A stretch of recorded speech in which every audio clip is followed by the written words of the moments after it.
Nuestra obligación en términos legales tiene que ver con los procedimientos relacionados con el combate al lavado de dinero, financiamiento del terrorismo y cualquiera de sus delitos precedentes, incluyendo evidentemente los temas relacionados con presuntos actos de corrupción. Parte de la denuncia tiene que ver con la adquisición y venta de un departamento en Bosques de Santa Fe, propiedad del señor Francisco N., vendido por 42 millones de pesos. La fuente de esta información es la declaración patrimonial 3 de 3. También un rancho en Soto de la Marina, Tamaulipas, valorado en 63.4 millones de pesos, escriturado a favor de una empresa de naturaleza familiar. La fuente es el registro público de la propiedad y los folios ustedes pueden verlos en este momento, y esta es la información que nosotros hemos denunciado. Es relevante decir que hay otro rancho en Tamaulipas con superficie de 950 hectáreas y 450 metros de construcción valuados en 38 millones de pesos, adquirido por una empresa que tiene las características de fantasma relacionadas con Bernardo N., socio de Francisco N. La fuente son nuevamente instrumentos notariales y la fecha de consulta es el 9 de marzo del año 2021. Si después del 9 de marzo de 2021 hay alguna variación, pues esa variación ya no corresponderá al momento en que nosotros hemos presentado la denuncia y bueno, lo que nosotros estamos haciendo es verificando en tiempo real la información respectiva. La hacienda del Soto de la Marina, Veracruz, de la empresa familiar está valorada en 53.6 millones de pesos en fuente obtenida a partir de mecanismos de inteligencia.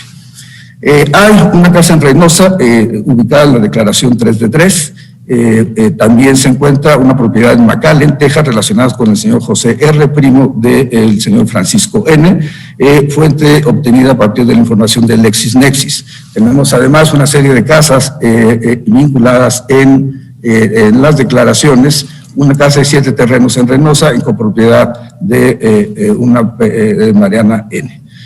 Quisiera también mencionar que ha sido proporcionada por distintas agencias información relacionada a una casa en McAllen, relacionada con Francisco N., valorada con 8.5 millones de pesos. Hay otra casa en McAllen relacionada con una empresa de naturaleza familiar, y en general se trata de inmuebles adquiridos no solamente de manera personal, sino también a partir de mecanismos de copropiedad y a partir de empresas donde el señor Francisco N. resulta accionista. En McAllen, Texas, está este inmueble, también se encuentra vinculado con Ismael N., hermano de Francisco N., y en McAllen, Texas, hay también una casa valorada en 10.7 millones de pesos relacionada con José e Ismael N., a partir de información que nos ha proporcionado agencias de otros países. Hidalgo, Texas, hay otra empresa relacionada, un terreno relacionado con una empresa de naturaleza familiar. En Hidalgo County aparece también Appraisal District, propiedad de José e Ismael N. En Hidalgo, Texas, relacionado con Manuel N., un inmueble valuado en 5.9 millones de pesos. En El Paso, Texas, una propiedad relacionada con José R., primo de Francisco N., y también hay inmuebles localizados en Edimburgo, Texas, en Padre Island, Isla del Padre, Texas, relacionado con José G., en Padre Island, propiedad de Baltasar N., uno de los socios y personas vinculadas con el señor Francisco N.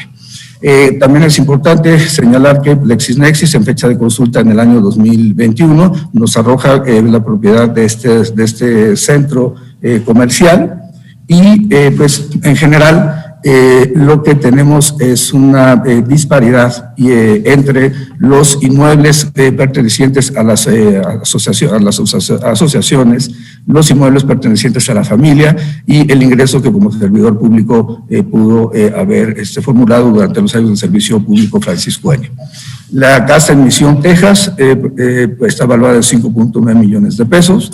Hay una propiedad relacionada con la empresa familiar en McAllen, otra nueva propiedad vinculada en McAllen por una información que nos ha dado agencias extranjeras. Hemos solicitado la autorización correspondiente para poder hacer del conocimiento de las autoridades competentes, como es esta sección instructora, esta información. Y, por supuesto, tenemos además los inmuebles en Hidalgo, Texas, en McAllen, propiedad de Ismael N., valuada en 8.5 millones de pesos, en Hidalgo, Texas, relacionado con la empresa de naturaleza familiar. ¿Qué se denunció? Se denunció una compra de departamentos con recursos de posible procedencia ilícita. No le corresponde a la Unidad de Inteligencia Financiera más que mostrar hechos, y el Ministerio Público es el que puede calificar si se trata de conductas delictivas o no. La Unidad de Inteligencia Financiera no tiene la competencia de ejercer la acción penal, que nuestra propia Constitución, en el artículo 21, reconoce como una actividad monopólica del Ministerio Público de la Federación y, por supuesto, a los particulares en los supuestos establecidos en el Código Nacional de Procedimientos Penales. Como ha sido mencionado, el proceso tiene que ver con una SOFOM que otorga 14.3 millones de pesos al señor Francisco N. para la adquisición de este bien inmueble.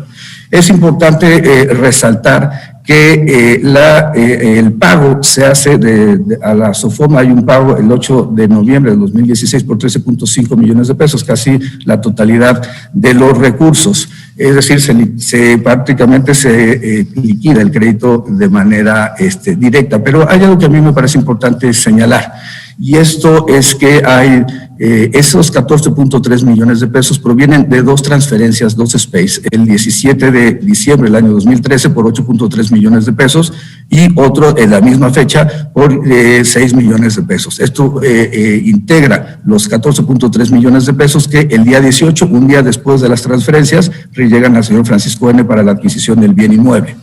Es importante señalarlo en razón de que las dos empresas que financiaron a la SOFOM son empresas incluidas en lista de personas bloqueadas.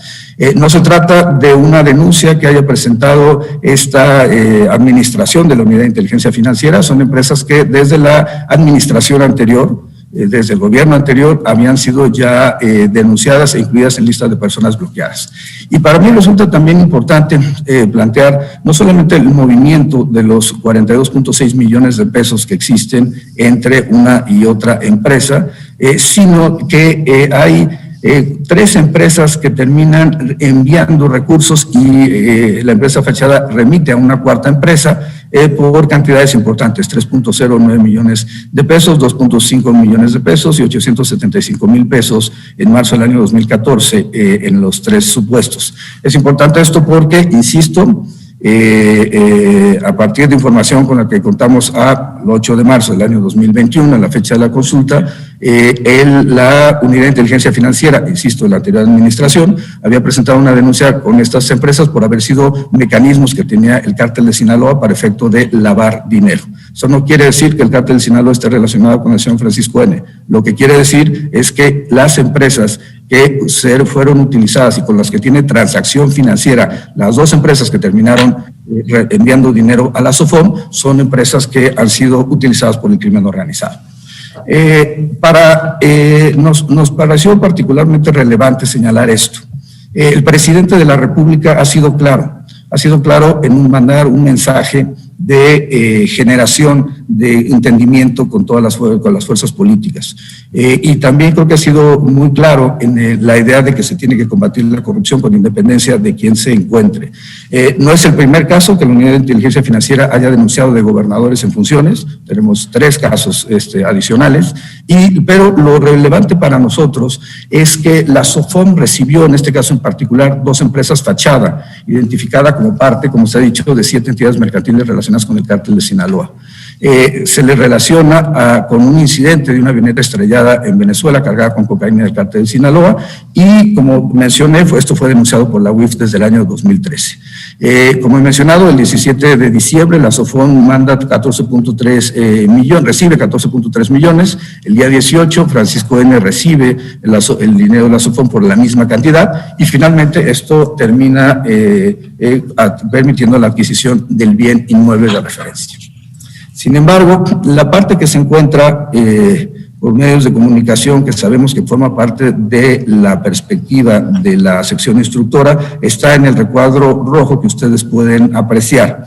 Sin embargo, lo que nosotros hemos denunciado, que tiene en este momento la Fiscalía General de la República, tiene que ver también con otros elementos adicionales. La fuente son las denuncias y los bloqueos de la Unidad de Inteligencia Financiera en 2015 y 2019. Insisto, no son provenientes solamente de esta administración. No hay ningún tipo de persecución política en razón de que se trata de procesos vinculados con solicitudes de un órgano constitucional autónomo, en primer término, y en segundo término se trata de información que viene de sexenios anteriores. Nada está orquestado en ninguna parte del país, se trata simple y sencillamente del cumplimiento de las normas del Estado de Derecho.